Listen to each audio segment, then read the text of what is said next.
Of boxing news today. And as we lead up to the Taylor Cameron fight this upcoming weekend in a few days' time, we're going to continue with our little week-long series of women's boxing. Let's start off with rather historic news out of one of my favorite cities, Managua, Nicaragua, at a press conference held in the Japanese Park Auditorium, a beautiful park. The all-star boxing people had an announcement that they were signing WBO Latina female flyweight champ Evelyn Ortega. And why is this historic? Because this multi-year pact is the first time in the company history that a female fighter has been inked with all-star boxing, breaking a 60-year-old barrier. Wow. Ortega will fight in a 6-round clash against an opponent to be named during Panama Fight Night, the series that takes place in Panama City, and that's taking place on December 1st. Let's have some additional news. All-Star Boxing's top dog, Felix Tuto Zabala Jr., dropped the exciting news. He was there and present at the announcing of the historic signing of the WBO Latino female flyweight champ, Ortega. And who is Ortega? She's the boxer who won the title for the first ever WBO Latina champion in Nicaragua. Back on October 27th, by the way, she showed off her boxing chops by outmaneuvering Sylvia Duran in a 6-round thriller, grabbing the vacant belt in a bout that had fans glued to their screens from the buzzing Alexis Arguello Arena. Ortega has been on fire lately, especially after teaming up with Marcelo Sanchez of Pinolero Boxing. The dynamic duo has turned her career around, leading to a strong run of 5 impressive wins. And now, with All-Star Boxing in her corner, things are looking even brighter. Yep.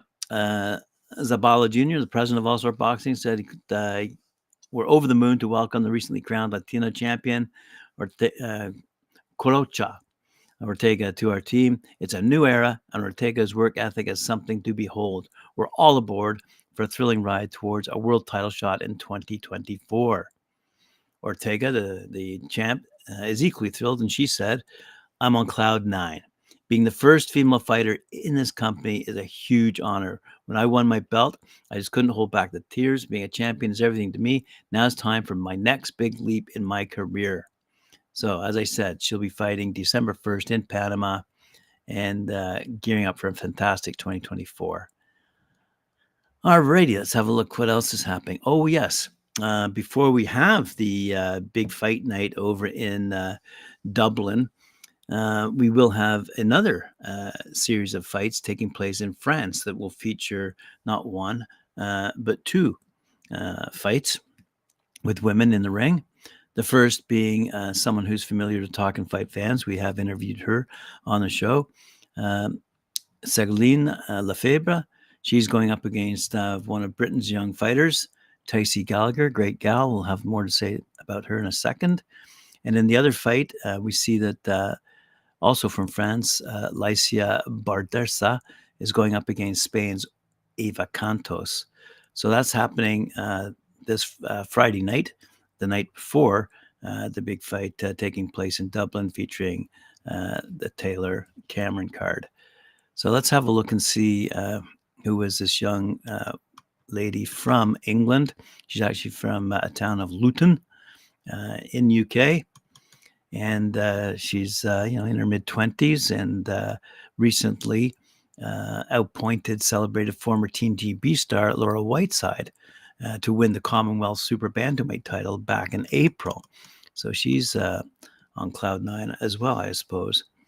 Gallagher said, who's the town's first female pro fighter, despite taking a couple years off to have a child, now 5-year-old daughter. She's dreaming of marking their recent successes with the Kenilworth Roadshow. That would be a dream. That's apparently where her favorite football team plays. That would be a dream, she said. Luton is a town that sadly gets in the media for the wrong reasons, sometimes so for the football club to return to the Premier League, and the lift it would bring to the businesses and people would be brilliant. I played for the centre of excellence as a girl. I threw myself into sport after I was diagnosed with ADHD, and then boxing came along and took over. I don't get to as many games as I'd like to with boxing and parenting, but I'll be getting the train down on Saturday and cheering the boys on. There's been a great buzz around the place this season, and this would be a perfect way to finish it off. I walked past the club shop last week. I've never seen it so busy with people queuing up to get shirts and their names printed. The place is buzzing. So good for Luton, good for her. She's going to be fighting, as I say, in France. Her name's Tysie Gallagher, a name to watch out for. And her record, by the way, is 6-1. Just thought I'd bring her to your attention. All right. Someone else who has been brought to your attention, Karriss Artingstall, believes 2024 is realistic for a world title shot for her. She says, I'm on the right path and heading in the right direction, she says. So she's going to be, let's see, I think this is all because she was in the news because of Sky Nicholson, who she has on her radar. Anyway, she says, still things to work on, but I'm happy to get the job done in that kind of style. She's been in with some top girls, a former world title challenger, when she forced Vanessa Bradford to retire in 2 rounds. So that was the start of now her greater ambitions. She continued, she's been in with some good girls like Michaela Mayer and Alicia Baumgartner, and she's been the distance with them. Gave good account of herself. To make her retire in 2 rounds was obviously satisfying. And she secured that result with 2 one-punch knockdowns. So she's a force to be reckoned with in that particular division. And it shows the level Artingstall can still reach. I think 2024 is realistic for a shot at the world title. I need to get in some sort of title fight right now. I like a shiny belt. I'd like to get with some better opposition, though. There's lots of fights out there that I'd be more than happy to take. The Olympic bronze medalist has beaten Sky Nicholson and Raven Chapman in the amateurs, but has made it abundantly clear that she'd be happy to box either or both in the pros. For British fans, the Chapman fight would be quite exciting. She said, I can't tell you exactly how the amateur fight went. I obviously outboxed her and got the win. That's all I remember. I won unanimously. It was the ABA semifinals. We sparred a lot up at Team GB as well. She knows me and I know her. She's obviously improved. I've improved. We've changed and we adopted into the pro style. And then concluded, if that fight can't happen for whatever reason, then you've got Nina Menke, a former world title challenger. I think that fight would be brilliant for the European title.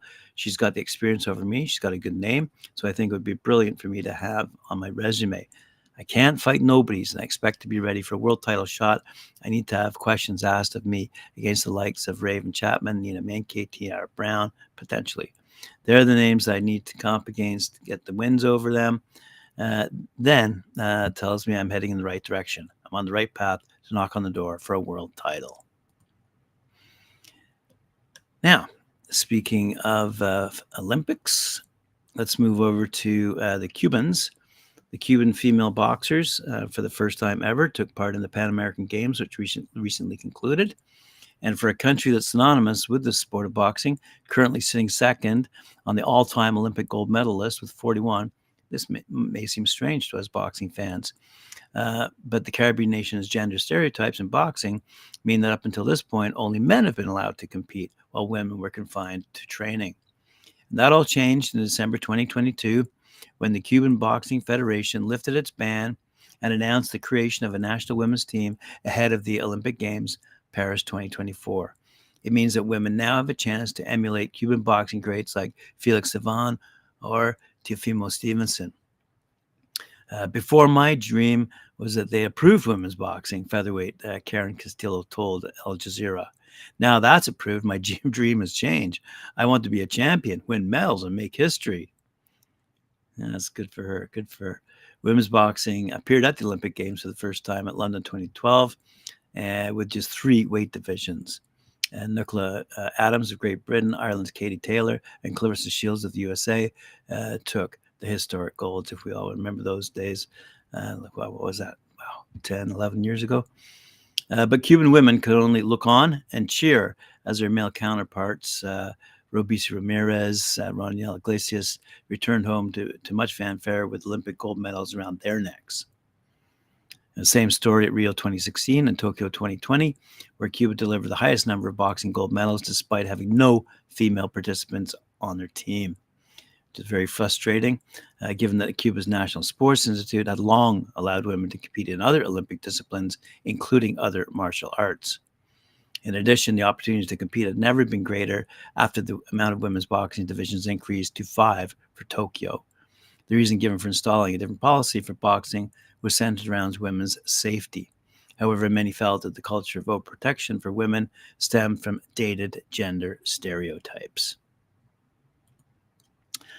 So we're going to conclude today's episode with a little bit of news on the men's side of things. Because I see in all the headlines and news stories, it's just a bunch of chatters. We lead up to the weekend's fight. But in this case, I wanted to mention an IBF eliminator.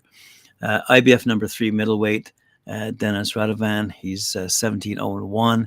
Will face IBF number 4, Andrei Mikhailovich. He's 20-0, 12 knockouts, in a final IBF eliminator taking place on December 16th at the Beacon of Light in England. The winner will be in line to challenge IBF WBO middleweight champ Zanabek Alemhouli. Keep that in mind.